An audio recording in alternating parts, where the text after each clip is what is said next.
हमारा देश गांव में बसता है और सरकार इन्हीं गांवों के दम पर आधुनिक और डिजिटल भारत की कल्पना करने के साथ कई राजनीतिक नेता बड़े बड़े दावों के साथ भाषण भी देते हैं। लेकिन इन राजनेताओं के यही बड़े बड़े दावे और भाषण वोट बैंक की राजनीति तक ही दिखाई देते हैं। आजादी के इतने सालों बाद भी देश की जनता इस वोट बैंक की गुलामी से अपनी आजादी को और अपने मौलिक अधिकारों से तरसती नजर आती है। हमारे देश ने चाहे कितनी भी उन्नति कर ली हो, लेकिन देश में कई सारे गांव आज भी पिछड़े हुए हैं। हालांकि सरकार की ओर से कई सारी योजनाएं भी गांव के विकास के लिए चलाई जा रही हैं।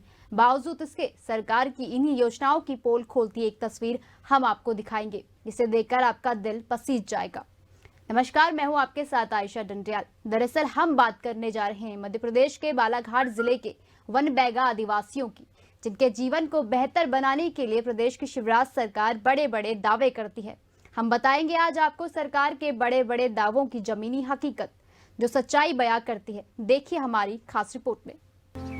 जिंदगी की जंग में अगर कोई पिछड़ता जा रहा है तो वो हैं जंगलों में बसने वाले बैगा आदिवासी परिवार, जिनके पास न तो पहनने के लिए ठीक से कपड़े होते हैं और न ही खाने के लिए पर्याप्त अनाज और न ही सर छिपाने के लिए पक्की छत। इसके कारण इन विपरीत परिस्थिति में जंगलों में बसने वाले आदिवासी बैगा समुदाय के लोग रोज लगातार जिंदगी और मौत के बीच की जंग लड़ते नजर आ रहे हैं। इनकी यह दशा शासन की तमाम योजनाओं की पोल खोल रही है। जो तस्वीरें हम आपको दिखा रहे हैं वो इन बैगा आदिवासियों की मौजूदा स्थिति साफ बयां करती है। हर साल की तरह इस बार भी मानसून ने प्रदेश में दस्तक दे दी है।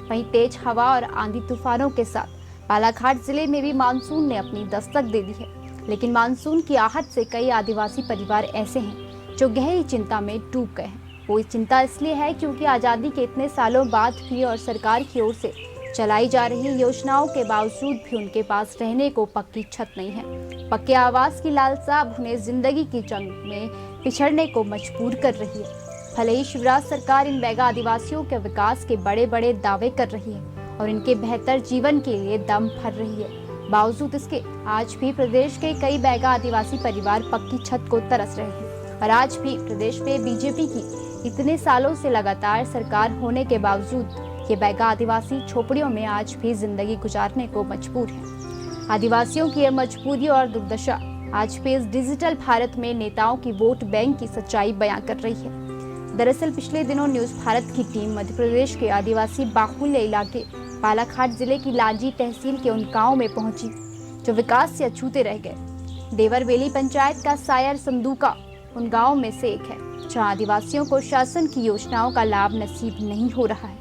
दुर्गम वन क्षेत्र में बसे इन आदिवासी बाहुल्य ग्राम का न्यूज भारत की टीम ने ग्राउंड जीरो में जाकर पड़ताल की तो पाया कि इन गाँव में कुछ आदिवासियों को आवास योजना का लाभ तो मिला है, लेकिन वो सभी आवास भ्रष्टाचार की भेंट चढ़ गए, जिसकी वजह से आदिवासियों को प्रधानमंत्री आवास योजना में मिलने वाले आवास सिर्फ झोपड़ी ही बनकर रह गए। जबकि अब अपनी इन आदिवासी परिवारों के सामने बिगड़ी व्यवस्था को सुधारने का जो वक्त निकल गया है और मानसून ने दस्तक दे दी है। आप खुद ही सुनिए आदिवासियों की परेशानी उनकी जुबानी। बालाघाट से श्याम सूर्यवंशी की रिपोर्ट। क्या नाम है तुम्हारा? रमेश मेरा।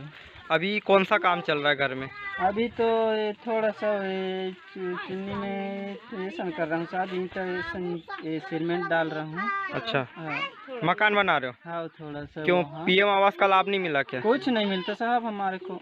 तो फिर अभी तक कैसे रहते थे? हम ऐसा रहते साहब, बहुत तो नहीं, अब तो बारिश चालू हो जाएगी, पानी के बहुत आएगा, जंगल क्षेत्र है, तो फिर कहाँ रहोगे अभी? अब ऐसा झोपड़े में रहेंगे साहब, तो पूरा हवा को ले उड़वा डालते हैं साहब। अब तो झोपड़े में रहोगे तो पानी वानी गिरता होगा ना घर के अंदर? गिरता है साहब, पूरा गिरता है, तो वह अंदर जाता है साहब। फिर कैसा करते हो? अब कैसा करते हैं साहब, खड़े रात में भी पानी आएगा तो चुपचाप बैठ के रहते हैं। हाँ। कितने लोग हैं परिवार में? हमारा परिवार में 6 परिवार है साहब। 6 लोग हैं। हाँ। प्रधानमंत्री आवास योजना के मकान बने हैं तो सलाब हो गए ओकर सीट डला है काबर सलाब नहीं करे हैं? सलाफ नहीं करे, पैसा नहीं पूरे करते। कौन? अब बोला 2 ठेकेदार पकड़ेंगे, एक 65,000 वाले हाँ ईटा दे है। हाँ और फिर कालम बर्रार दे रहा है कि वो 65,000 वाले। अच्छा, ये हर जुड़ाई करे है कहाँ के आए ठेकेदार? घास के छत्तीसगढ़? गाँव कले पानी। अच्छा, तो ये बाकी पर गांव के ठेकेदार मतलब खबर नहीं दियो काम धंधे की लांजी क्षेत्र के लांजी क्षेत्र के भी तो डाला है ना वो सीट। ऐसे उमन भी धन बने असन काम नहीं करी ने। हाँ तो फिर सीट ढला है कोई खपरा छा है का ये तो हमारे में जो सीट डाले है ना पेन डाले है देखना वो ला के डाल रहे हैं अभी तो वो। क्या नाम है आपका? आपका राशन कार्ड बना है? आपको राशन नहीं मिलता? और जो शासन की ओर से गैस चूल्हा बट रहा था वो गैस चूल्हा मिला है आपको? नहीं वो भी नहीं मिला है। कितने सालों से रह रहे हैं आप इस गांव में? यही है मेरे निगजी गांव। अच्छा, यहीं के निवासी हैं आप? हाँ, निवासी हैं। आपने कभी सरपंच सचिव से बोले राशन कार्ड के लिए? बनवाई के तो बोल रहे हैं जी, पर बनवाए ये बेच नहीं तो उनको। तो फिर आप लोग राशन गेहूं चावल वगैरह तो किराने की दुकान से ला रहे हैं अभी भी लेके? हाँ। अच्छा, क्या काम करते हैं आप? यही है मजदूरी काम। मजदूरी करते हैं आप? हाँ। ये तस्वीरें हमने जो आपको दिखाई हैं ये बालाघाट जिले की ही नहीं बल्कि देश के हर उस गरीब और आदिवासी परिवार की है जो आज भी अपने मौलिक अधिकारों से वंचित है। सवाल बहुत हैं लेकिन जवाब भ्रष्ट अधिकारियों की फाइलों में दफन है।